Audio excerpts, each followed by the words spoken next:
Who doesn't love a Sunday morning podcast? August the 3rd, 11:13 in the morning as I record this. You're watching the All 32 Pod, a proud member of the CLNS Media Network, brought to you by the number one daily fantasy sports app, PrizePicks. Download today. Use the code CLNS to get $50 off your first 5 PrizePicks. Run your game. Will Parkinson, hopefully joining us in a little bit. Parts unknown, weight unknown. A lot of stuff going on with the Jets, so we want to get to that. But I'll start you with the Patriots, as I generally seem to do, as I've been covering their camp for the entirety, not missing a practice. They had an in-stadium practice on Friday. They've been off the rest of the weekend. Well, off to us. I'm sure they've been in the building doing whatever they need to do. I think the surprising thing, and it was a fairly competitive scrimmage in which they did do some situational stuff, but Drake Maye and his group struggled, and he wasn't with the first offensive line. They sort of split the teams. There was some drafting involved. He did have the left side of the offensive line, at least what has been the left side of the offensive line the last week, and we'll get to that in a second. But Maye threw a pair of interceptions. One, I wouldn't call it an egregious miss, but he was a little bit behind Stephon Diggs. Kobe Minor, Mr. Irrelevant, the last pick in the 2025 draft, was able to get his hand on the ball. And then Robert Spillane, the linebacker, who was everywhere, interception, some pressures on the quarterback, and then had a fumble recovery later on, made the diving interception as he went to the ground. And then late in practice, when Maye's team needed points and was in the 2-minute drill, Alex Austin, the third-year corner, made a nice read on a stop cut to rookie Kyle Williams. That said, I don't know if Maye wasn't anticipating it and Williams was. I'd have to see the play on replay again. Didn't like the way it looked. Austin makes the pick, and then wisely slides down at about the 2-yard line, where this a game situation, to keep the clock running and force the blue team or white team, I forget what it was at this point. But there were some tough periods for Maye. I thought after looking generally very decisive during the course of camp and pretty accurate. I think they're working on getting the ball out quickly, and I think we've seen practices in which he's done that. Felt like there was some hesitation. Felt like some of his receivers, including Diggs, who was getting covered a number of times by Minor, again, the 7th-round pick, wasn't getting open. There was one series, in fact, where he threw the ball away 3 times, turfed it or just threw it away. And it was like a little bit of a frustration thing there. But generally, I would say you should be optimistic about the quarterback and how he's played thus far. Seems to be understanding what McDaniels wants from him. They've had a fair amount of conversation. I think he's playing with poise. Those were his first 2 interceptions of camp. But generally, the arrow certainly pointed up there.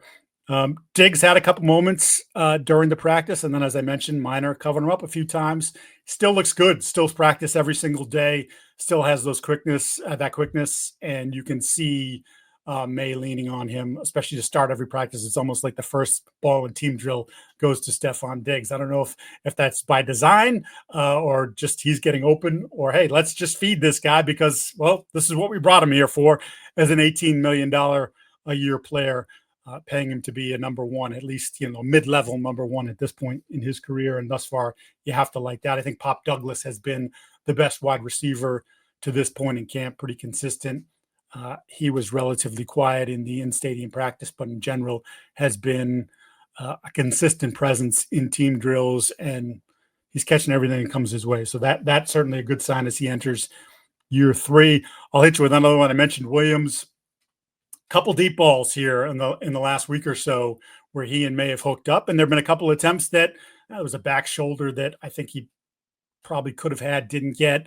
One where I don't think he gave himself enough room on the sideline despite having a decent release point where he was lined up on the numbers. He's the only guy who consistently can stress a defense with that speed getting down the field. And again, it hasn't been consistent to this point. I'd say a little bit roller coastery for him, but in general, he's got a chance. And when you consider the Patriots' history at wide receiver, especially with the higher picks, Tyquan Thornton, N'Keal Harry, come to mind. This is a good sign for him. He is smallish, right? And they still have pretty much worked him at the X and entirely at the X. And I would say it's Kayshon Boutte and Matt Collins, who just came back from the PUP and immediately got inserted with the first group. So I don't know if they just want to see and get some more reps for Hollins after having missed the entirety of the offseason and here the first part of camp, because they think Booty has been fairly consistent on the outside as well. So that's a nice little competition there.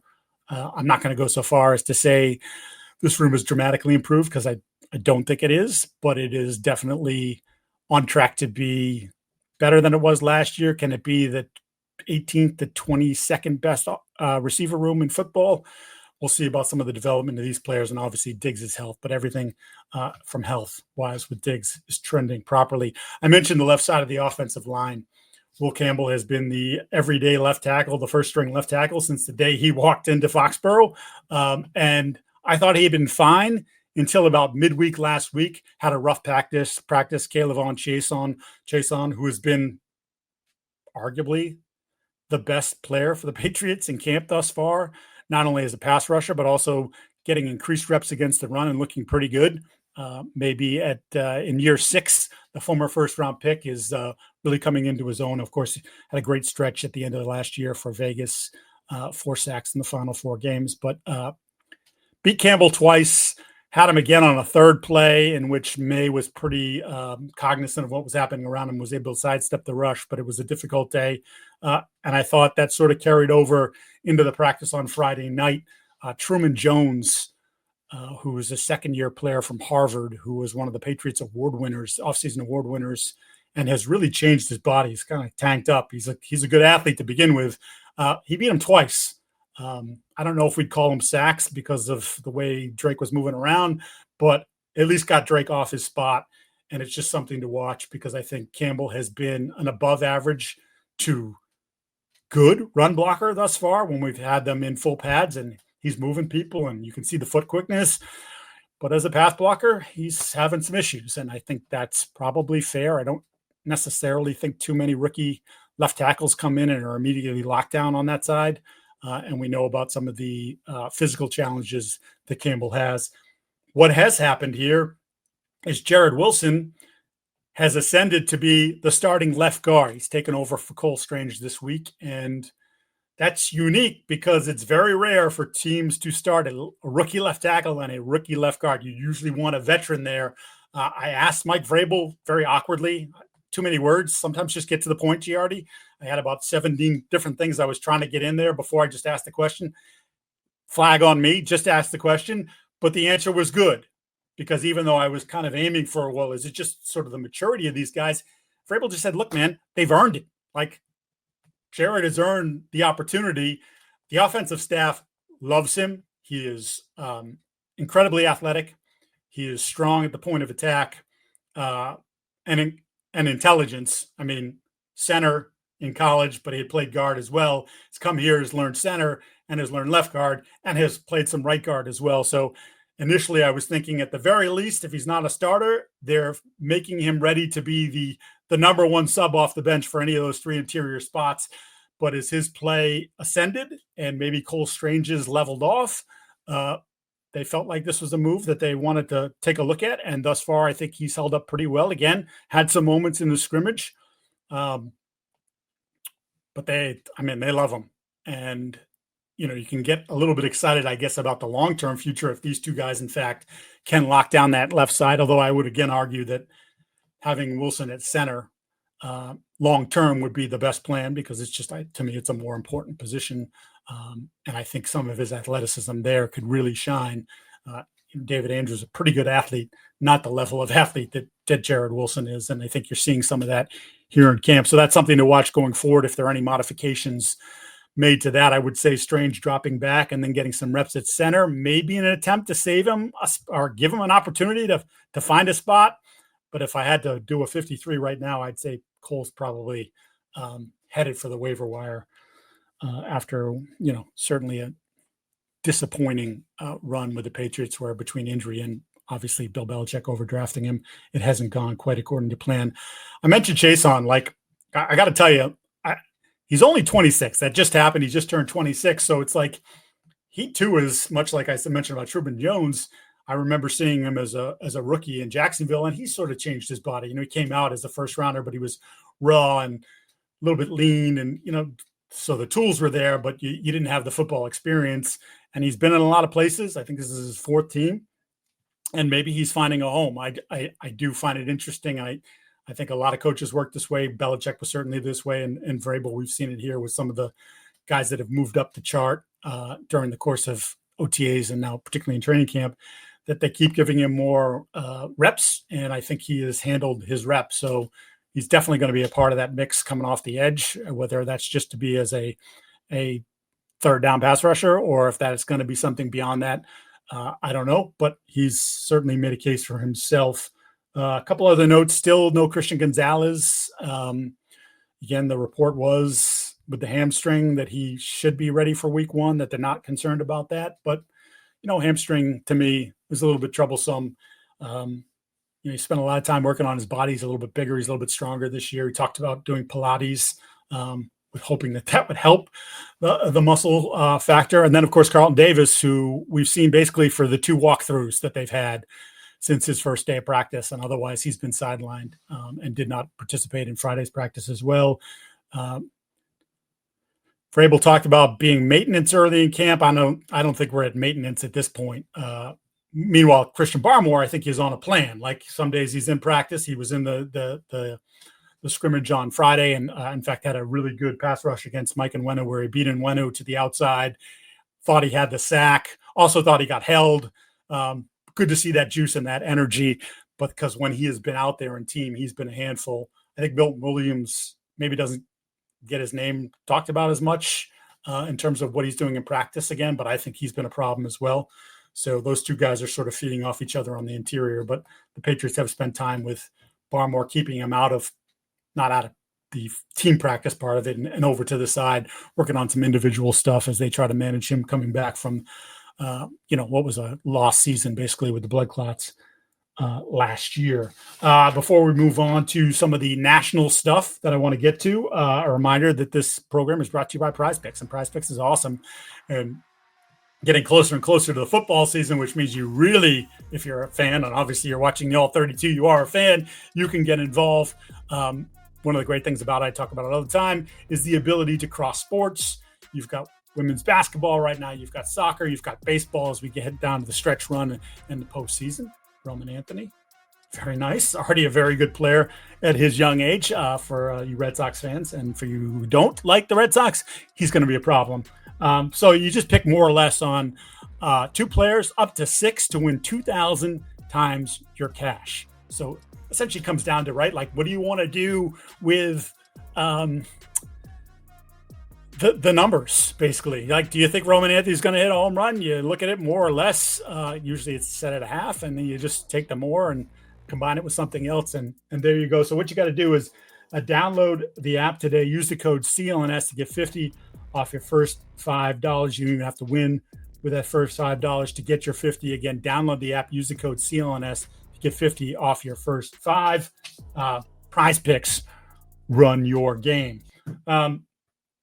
Beyond that, some interesting news that we're looking at from around the league. And one of the things that we've got to talk about here is some of the things that are going on in Kansas City, where they spent a lot of money. So they spent, Will, $30 million on Jalen Moore from San Francisco, was the backup to Trent Williams at left tackle. Made a lot of sense, right? They're trying to revamp their offensive line just as they did after the last time they lost the Super Bowl in this fashion. But they drafted Josh Simmons, who you and I were enamored with. And we talked about from jump about if it wasn't for the patellar tendon injury he suffered midway through last year, he was a top 5 pick and probably would have been the number 1 left tackle, which of course is interesting because the Patriots ended up drafting Will Campbell to play left tackle. And it took about 3 days for Josh Simmons to assume these, at least to this point, on August the 3rd, he is the starting left tackle, and Moore is spending more time at left guard, alternating with Kingsley Suamataia, and also playing right tackle as Jamar Taylor comes back from his injury. And boy, if they got this right, Will, and if this guy can stay healthy, his athleticism is so good. And that's the thing I think we talked about too, is just like a big dude like that, who moves like that, with some of the technical aspects to his game. If he's right, holy crap, that is a great find for Kansas City at the end of the first round. Yeah, it's funny. We were talking. The whole pre-draft process was like the whole thing was like, don't let him get to don't let him get to It's 31 in true. Kansas City. And you heard teams. We talked at the Patriots, but it was like felt like the Colts and these different teams, and that like the early teens would take a shot, and obviously no one did.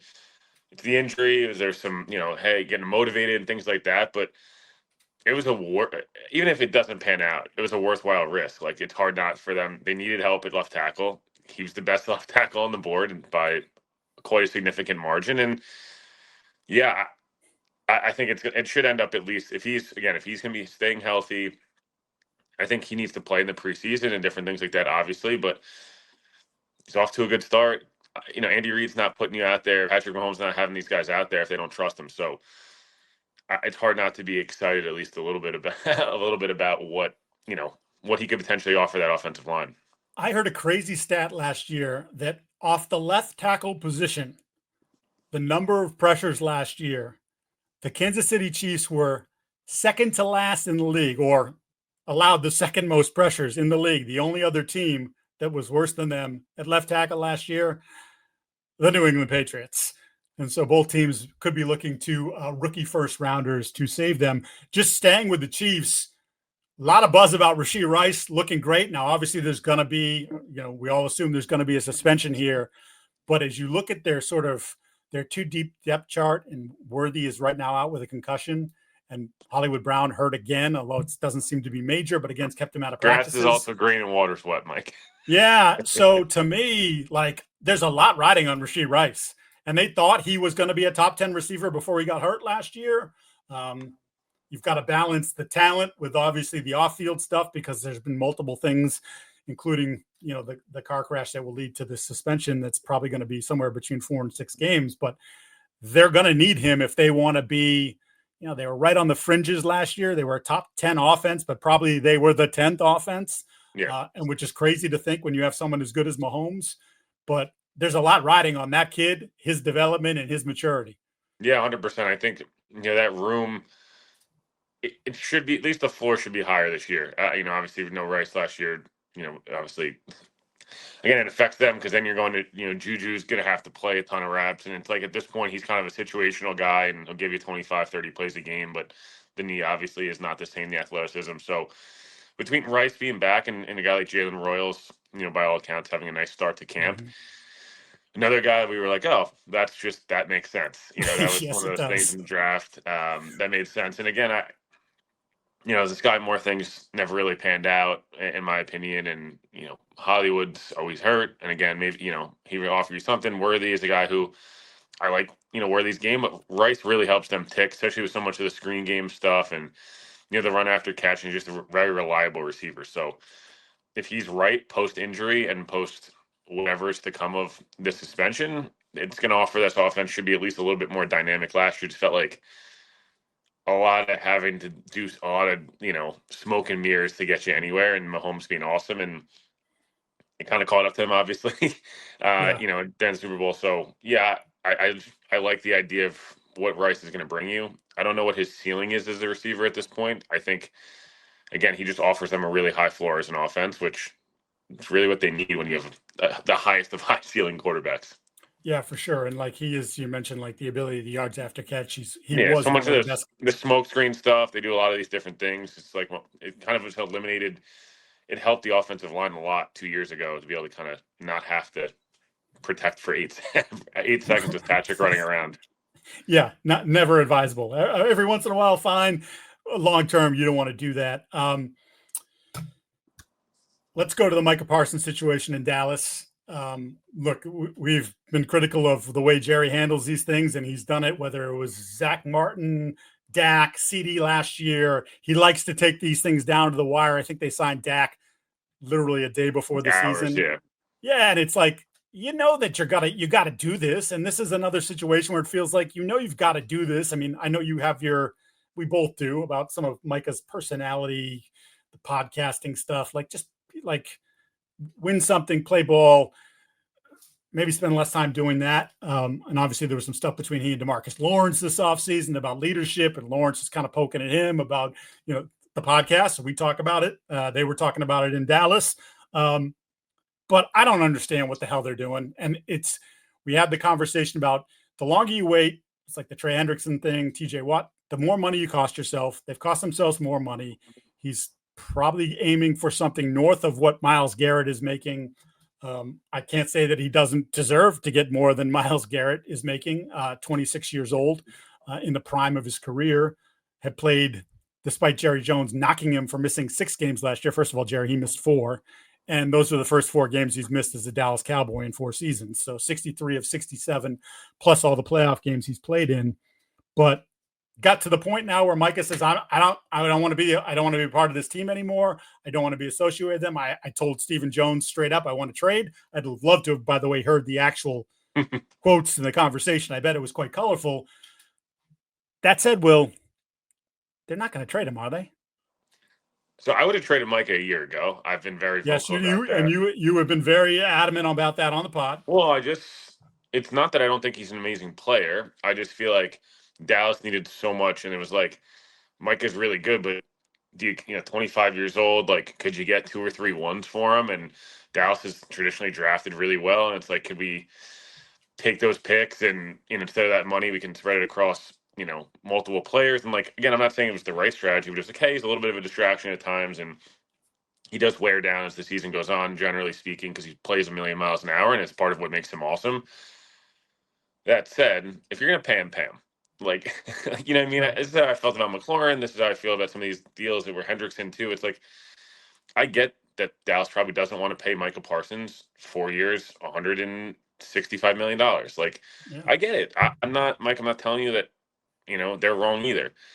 But the way they've handled it to me is dumb, or at least not smart. Like, if you want to just be nice about it, it's just not it's not an efficient way of getting things done. And at this point, I know a lot of players, a couple of players at least, were very supportive publicly. Of course, it's the guys who've already been paid by the Cowboys. But how do you kind of come back from this and go in the locker room? I know players a lot of times it's like money takes care of it and whatever. But you're out there during camp and, hey, I'm done with Dallas. They got the 3 pages of notes apps and the whole thing. It's like they'll be happy to have Micah back when I don't think he gets traded. I just don't know at this point it would be exciting. I think for me and you, it would be great if they traded, Micah Parsons to wherever, place X and Dan Quinn. It's a great talker. I wanted to quickly just for comparison's sake, Khalil Mack was traded by the Raiders to Chicago in 2018. So talking about prime of his career, Khalil Mack, that was 2 first-round picks, one in 2019, one in 2020, a 2020 third-round pick, and a 2019 6th-round pick. Bears got a 2nd-round pick coming back. And then, of course, he signed a 6-year, $141 million extension with the Bears shortly after the deal was done. If I was a team on the rebuild, or I was a team that thought I was kind of in between, the idea of 2 1s and a 3 and a 6, and then not having to pay a defensive player quarterback money would intrigue me. But they're not a team that is thinking that way. And obviously have paid Dak, have paid CD, done some other things they believe, whether it's right or wrong, that they're in the mix to be NFC East champ, potential Super Bowl contender. But that goes back to the offseason. If you were going to dick around with this thing, then you should have traded him, and you should have gotten yourself an asset in this past draft that would help this team. Hey, look, we don't want to trade him, but he wants ridiculous money. We're going to move off that, right? But we're moving off it, and we're getting a 1st-rounder this year, and then we have a 1st-rounder to look forward to next year. And at least you can tell your fans, like, and especially if you hit the pick, like, hey, now we get a guy who's cost controlled, who's a good player, whatever position they choose. Instead, it's like, okay, well, now what? Like, if you don't have Micah, your defense you're not going to be a Super Bowl team.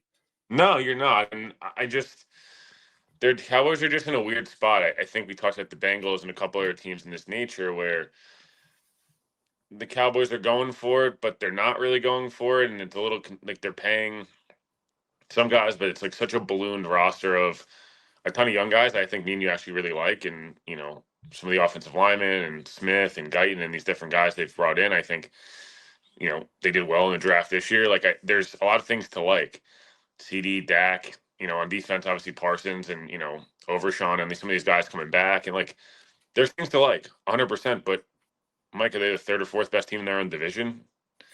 You It's could like make the I said it argument. when I said when we did the bold some midsummer takes where we're just kind of firing things off, and I said the Cowboys are either going to be the worst team in the division or they're going to win the division. Like that's just what happens, and they'll lose in the first round, and everyone will rip Brian Schottenheimer and the whole thing. But again, I just at this point, McLaurin, Hendrickson, and Micah, it's like either move them before the draft. I never understood this. This is, I think, if I'm not mistaken, 4 or 5 years ago, whatever it was, when the Jets traded Jamal Adams for the 2-1s to Seattle. It was around this time frame, and I remember being at the time like, the Jets just why would they just like not utilize trading him before the draft and actually getting a team? And then they obviously they were like the worst team I've ever seen in 2020. But this just feels like one of those situations where if you're Dallas, to your point, this could have been handled 3 months ago, and it should have been handled 3 months ago. You know whether you're going to pay Mike or not, and you know what the market was going to be.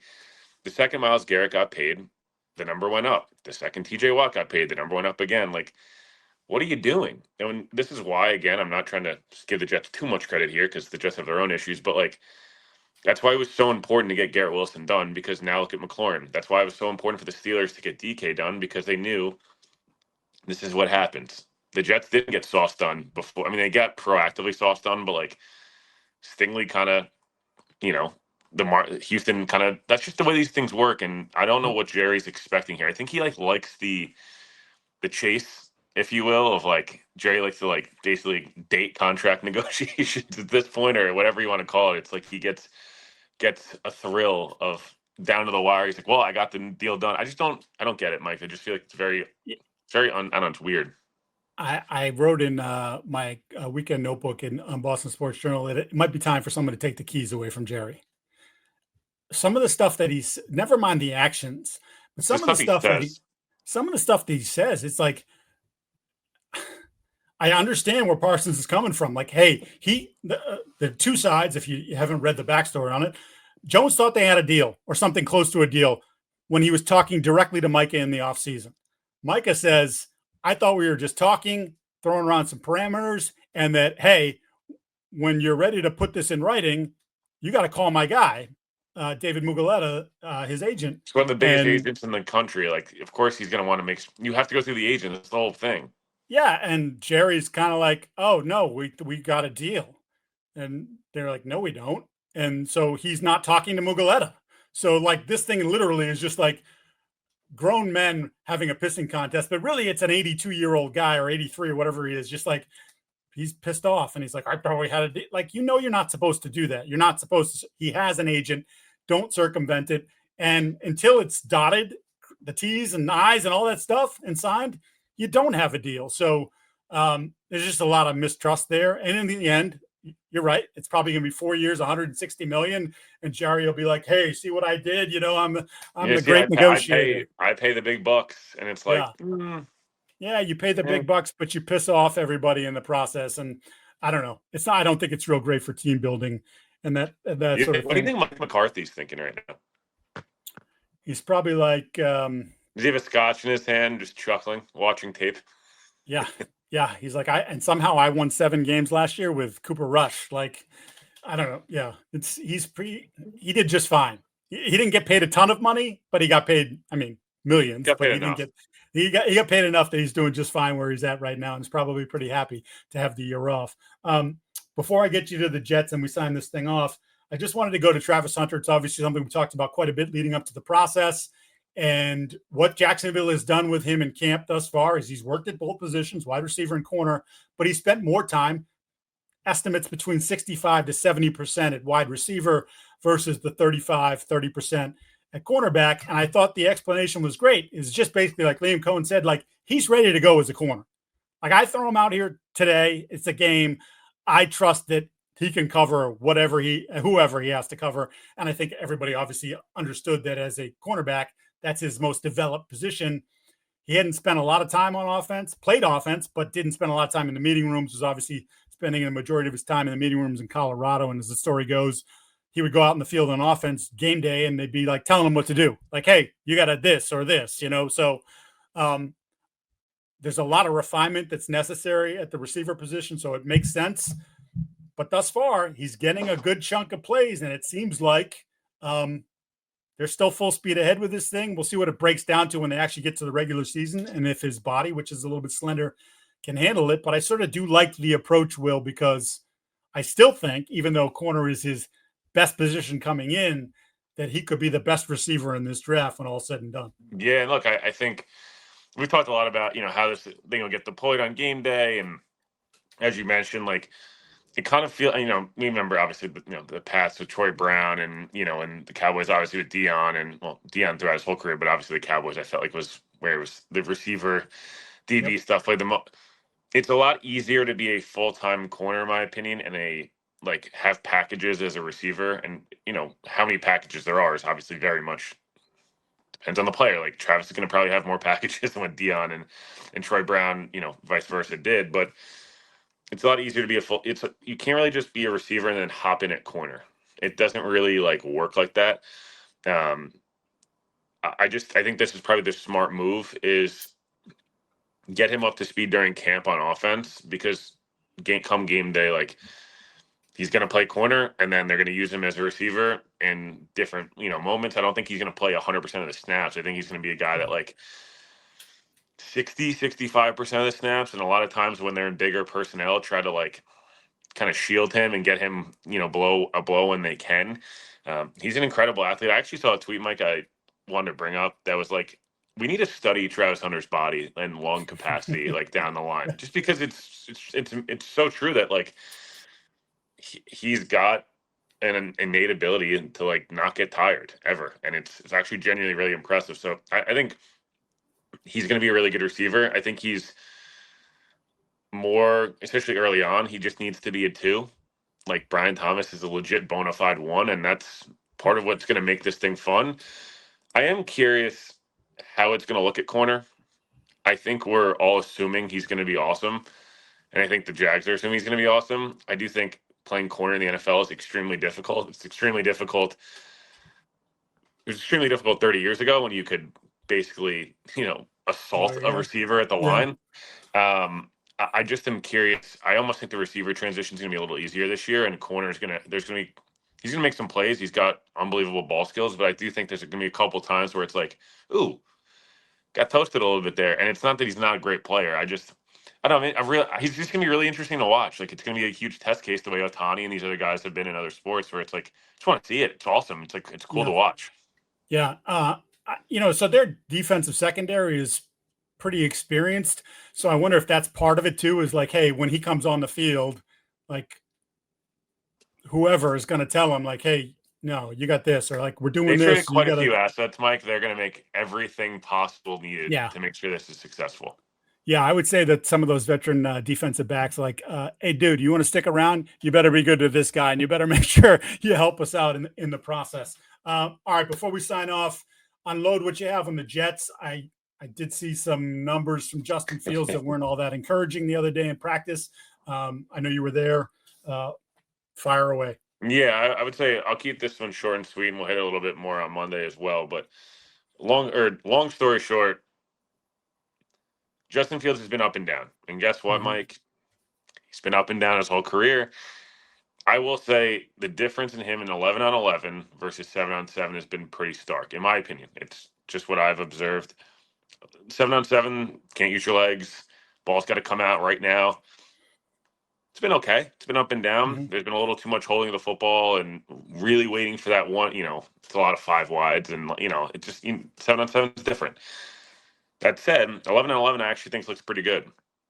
Generally speaking, not every practice, not every rep, but generally has looked much better.